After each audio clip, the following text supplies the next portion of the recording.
Hello everyone. Thank you so much for coming to help us conduct this experiment today. We were of different ages. We were made to stand in a line. Now I'm gonna ask you a bunch of questions. If your answer is a yes, step forward.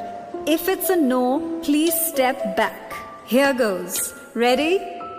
Did you learn how to ride a bicycle before the age of 10?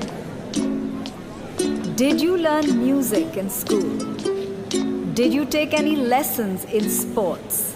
And no, video games are not a sport, even if it has the word game in it. Did you learn how to iron your clothes while still in school?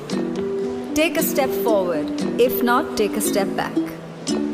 If you can make tea or breakfast, not just for yourselves, please step forward. If not, take a step back. In the beginning, I think the questions were more general. People were still going forward and backward. Questions like, it was funny to see the cooking question. There were a lot of men who went ahead and there were women who were going behind. Do you usually make all the household bill payments yourself? Do you know the circle rate in your area?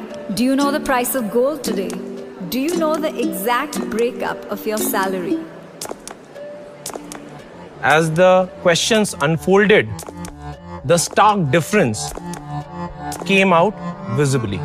Do you know the details of the financial documents you're asked to sign? Have you bought a vehicle in your own name without consulting anybody? Have you bought insurance policies unassisted? Do you watch or follow the budget?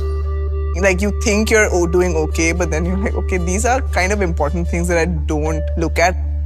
Do you manage your own finances and earnings unassisted? Do you know how to invest in mutual funds? Do you know the difference between a mutual fund and an SIP? Do you make the investments for your family members or your spouse? Do you file your own income tax return? Now everyone who's in front, could you please turn around and look behind you?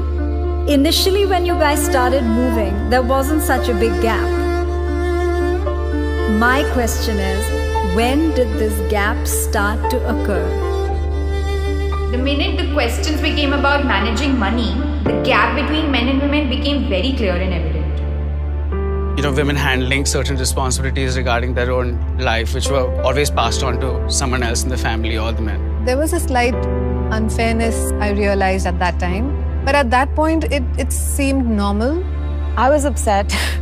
I wanted to be at the front of the line. It's like, why don't I know this? Why am I not confident enough to say, yes, I am able to understand this? It was quite an eye-opener for me because I always depended on the men of the family to take care of my investments and, plan my future. I felt that obviously men are more into it than women. So eventually I did expect the gap to be there. Over the years growing up, there were certain very traditionally masculine tropes that were assigned for him and certain traditionally feminine tropes that were assigned for me. For women, it's practically debarred to learn to know and to focus on money. I wish I had known from the beginning of my childhood and kind of thought about that I would be doing so much better. Just actionable measures is what we want really.